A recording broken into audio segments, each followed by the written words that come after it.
ضرور پڑھیے محمد اللهم صل على محمد وعلى محمد.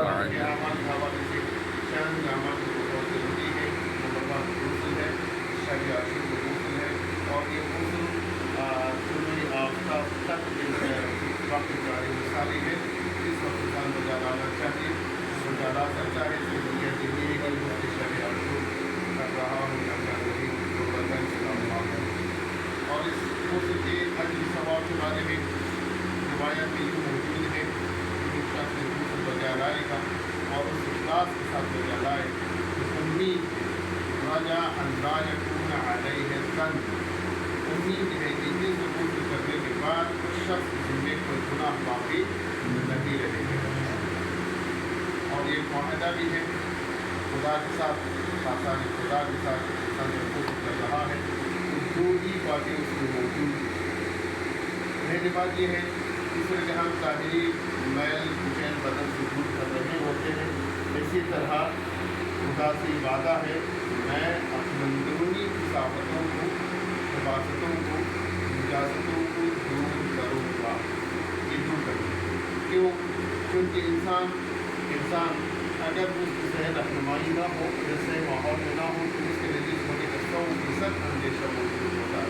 بار بار جو ہم وضو کر رہے ہیں وضو ایک وعدہ موجود ہے خدا کے ساتھ کہ میں جس طرح چہرے کو دھو رہا ہوں، جس طرح کہ ہاتھوں کو خاص ترتیب سے میں دھو رہا ہوں، اسی طرح میں اپنے اندر بھی پروردگار عالم کی اطاعت اور عبادت اور عشق خدا بندی اپنے اندر، اس درخت کو اپنے اندر لگانے کے لیے درخت عیش اپنے سینے میں، دل میں، دماغ میں لگانے کے لیے میں یہ راستہ ہموار کر رہا ہوں. اور دوسری بات اس میں ایک موجود یہ ہے کہ میں اس کام جو فعل طہارت ہے، یہ فعل طہارت میں بار بار انجام دیتا رہوں گا انشاءاللہ. ضرور پڑھیے محمد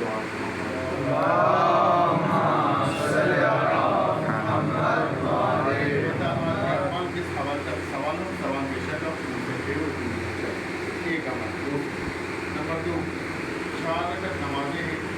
یہ 4 رکعت نمازوں کا ادا کرنے کے لیے چاہے بھی نماز فجر تک اس طرح جاری گزاری ہے، ہر بندہ پڑھ سکتا ہے، لیکن اگر اس کے اجر و ثواب کی طرح ہوگی بے حد اجر و ثواب ہوگا.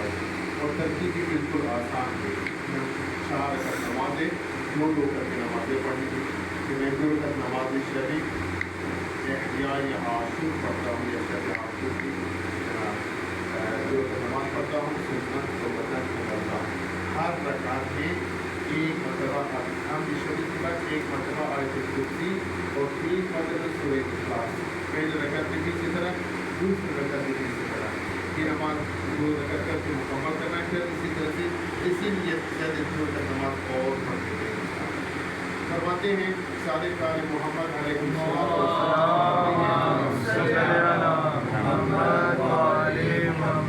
یہ 2 رکعت نماز پڑھنے والے شخص ہو سکتا ہے کہ کل بروز قیامت اصحاب خاصہ میں خدا سب مشہور ہو جائے.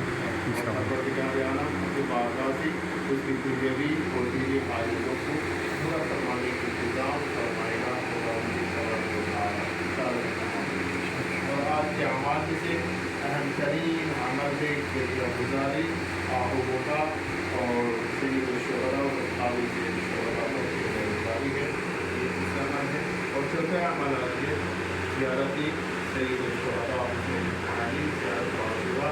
کوئی بھی زیارت کرے دعاؤں کے ساتھ ان سے اگر ٹائم ہو تو اثر پڑے، ٹائم نہ ہو تو زیارت کے بعد سبھی اجر و ثواب لینے کے لیے اور اپنے در کو بھیڑ پا کرنے کے لیے اور اپنے دل و دماغ کو روشن کرنے کے لیے یہ بھی کافی ضرور پڑے محمد و آل محمد.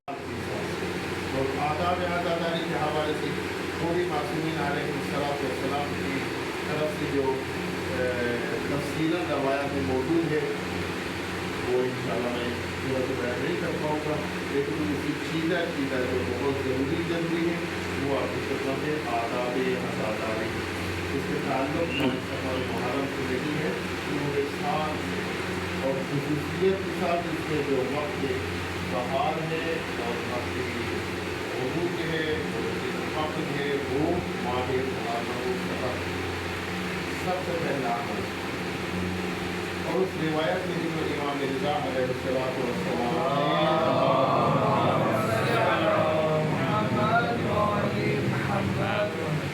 ابن شبیب یا شبیب یا شبیب اس کو خطاب کرتے ہوئے امام نے فرمایا یا ابن شبیب اتعلم هذا الشهر کیا اس مہینے کو آپ جانتے ہیں کہ کون سا مہینہ ہے؟ ماہ محرم. اس مہینے کو کیسے کھولتے ہیں؟ اور اس نے عرض کیا یہ اپنا رسول اللہ ہم آپ کی حاشیہ نشین ہیں، ہم آپ کے مکتب کے پروردے ہیں اور آپ سے ہمارا آنا جانا یقیناً جو کچھ آپ بتائے ہیں وہ ہمارے دل و دماغ کو منعقش ہے، لیکن تاہم اس مہینے کی حرمت کے بارے میں حضرت رسول بہتر جانتے ہیں اس کے مہینے کے بارے میں. تو فرمایا یا ابن شبیب عقد المجالس ماہ محرم اور عزادر ماہ سفر اور قیام حسینی علیہ السلام کی مناسبت سے مجالس منعقد کرو. مجالس کیسے مجالس؟ ضروری ہے کہ اس میں اب انعقاد مجالس یہ خود ایک اہم موضوع ہے، بہت اہم موضوع ہے. اس کے بارے میں ایک 2-4 نشستوں کی ضرورت ہے کہ مسجد کی شرائط مسجد کی شرائط کیا ہونا چاہیے، کس عالم میں ہو، کیسے ہو، بہت ساری شرائط جیسے کہ مسائل کی کتابوں میں شروع کے بعد شہدا میں وہاں تفصیل کی 5-6 صفحات کے مختلف مجلس منعقد کرنے کا آداب و شرائط اور ان کی قبل آپ کو لیکن ان میں سے ایک شرط کی ضرورت وہ یہ کہ انعقاد مجالس کے لیے ضروری نہیں اجتماعی کثیر کا ہونا. ایک فرد واحد بھی اگر اپنے دل کے ساتھ اپنی زمین کے ساتھ نو مکانی کر رہا ہے، اپنی زمین کو خطاب کر رہا ہے، اپنے آپ کو مخاطب قرار دے کر فضائل معصوم میں اپنے آپ کو سنا رہا ہے، مدد ترتیب یہ بھی ہے اور مسائل سن کے غمگین ہونے یہ بھی ہے. البتہ ضروری یہ ہے کہ انعقاد مجالس سید الشہداء حسین بن علی لابد ان یکون محمدا ولا ضروری یہ ہے کہ مجالس حیات بخش ہو، زندگی ہے. کس کو زندگی دینے؟ انسانوں کی زندگی بخش مسائل مجالس محافل ہو اور یہ دین کو احیاء کرے، صرف زندہ کرنے والے مجالس ہو، دین کو ختم کرنے والے مجالس نہ ہو، دین کو برباد کرنے والے مجالس نہ ہو، دین کو ان کی جڑوں کو کھوکھلا کرنے کے لیے مجالس نہ ہو اور دین کے بارے میں اختلافات پیدا کرنے والے مجالس نہ ہو، مومنین کو تفرقے میں ڈالنے والے مجالس نہ ہو، مومنین کو ادھر ادھر مصروف کرنے والے مجالس نہ ہو، مومنین کو زندگی دے دے اور دین کی احتیاج گاؤں زندگی ایسے مجالس. تو اس حوالے سے گفتگو کی گنجائش تو باقی ہے لیکن میں زیادہ کا کام نہیں دوں گا. آپ کے ساتھ کہیں گے ضرورت پڑی محمد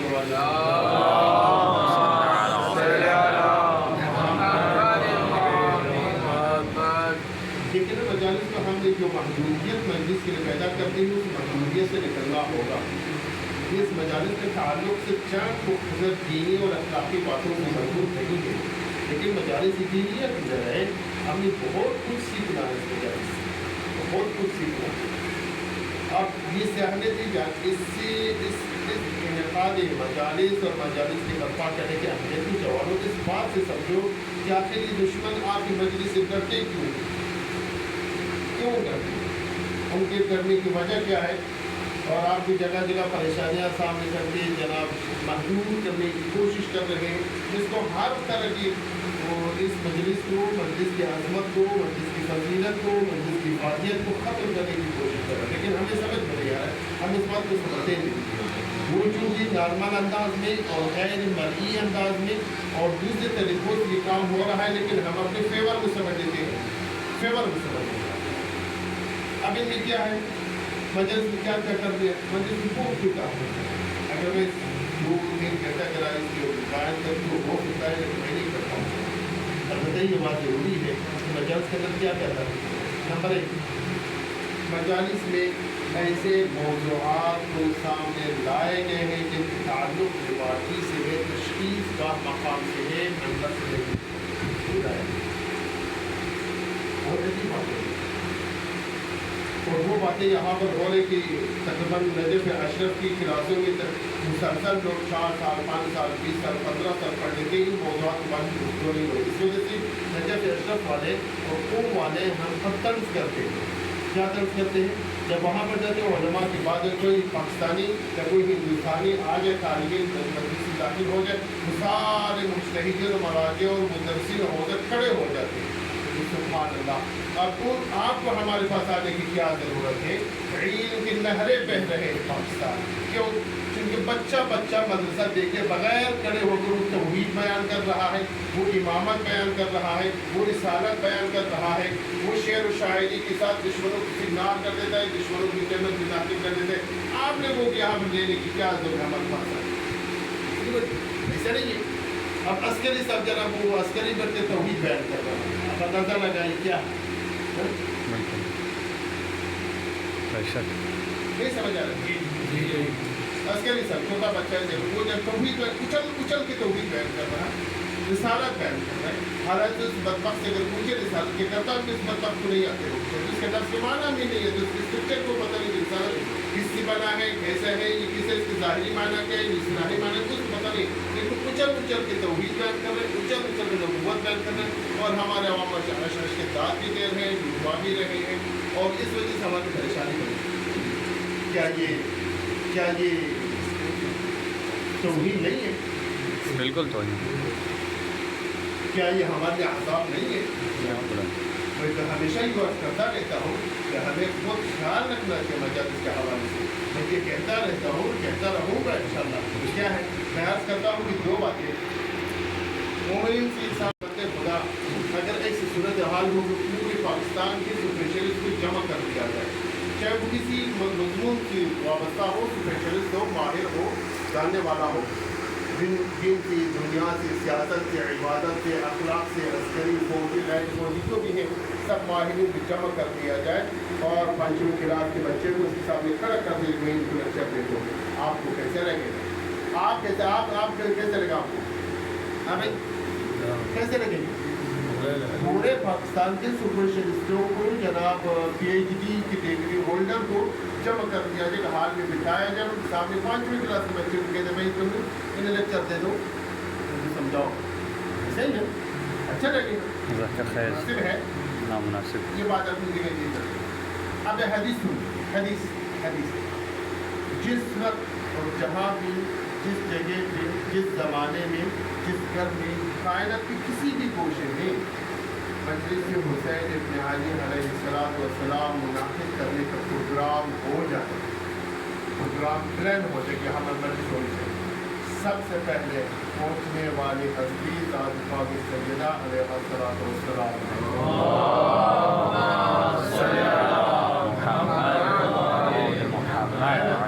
रवाया में चारू कशी में सैयदा साथ देती है, फर्श बिछाने में सैयदा साथ दे देती है, अज़ादारे में सैयद शुहदा को वेलकम करने में सैयदा साथ देती है, यहाँ पर मौजूद नहीं बल्कि वो दरवाजे पे बैठे ये है।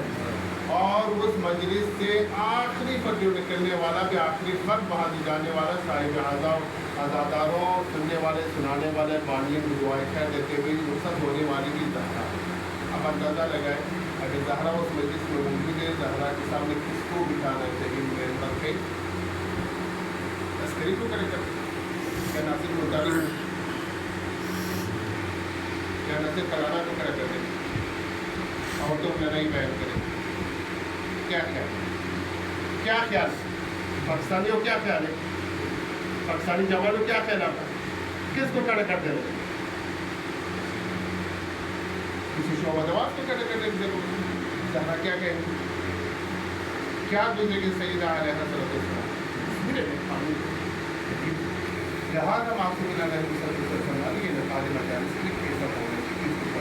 अगर ये हाल, अगर हम इस मेयार के मुताबिक मजलिस मुनाकिद कर लेंगे तो खुदा गवाह कि हमारे हर मजलिस से, हर मुहर्रम से हमें जगह जगह हर घर में हमें दूर, हमें मिफ्तान, अम्मार यासीर, हमारे वैसे भी तम्मार, हमें और कुछ होता है करबला जैसे जवान।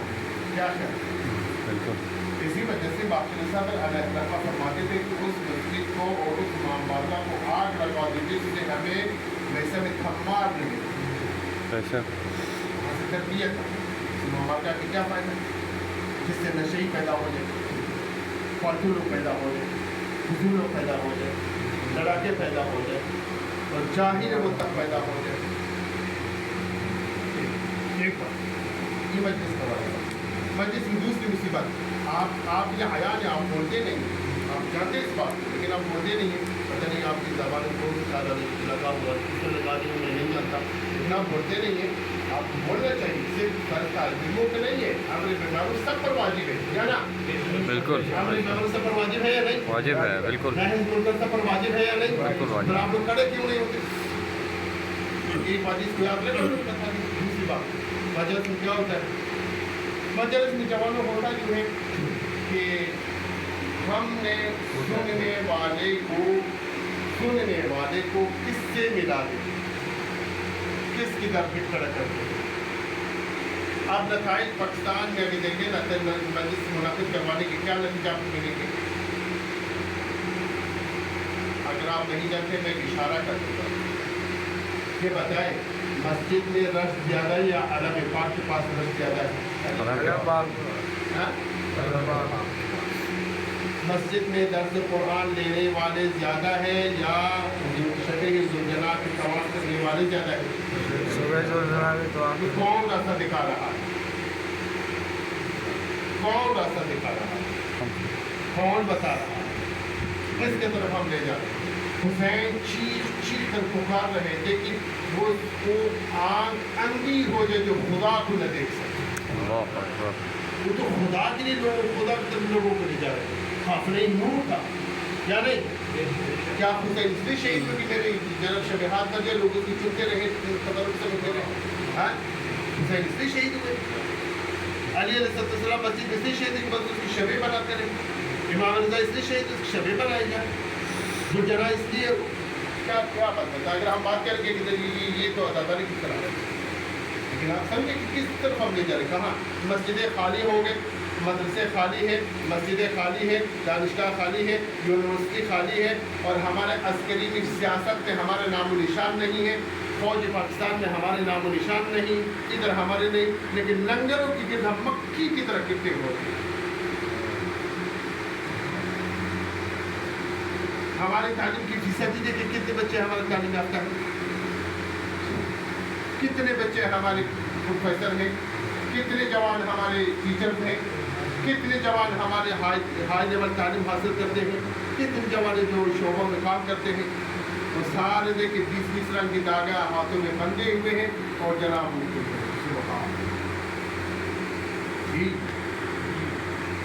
कौन है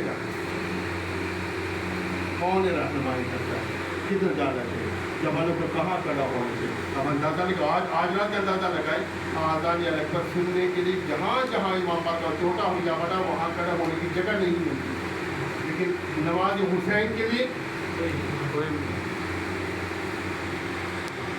सजदा शब्बीरी के लिए मेहराब अली कितने साल हमारे इलाके में देखिए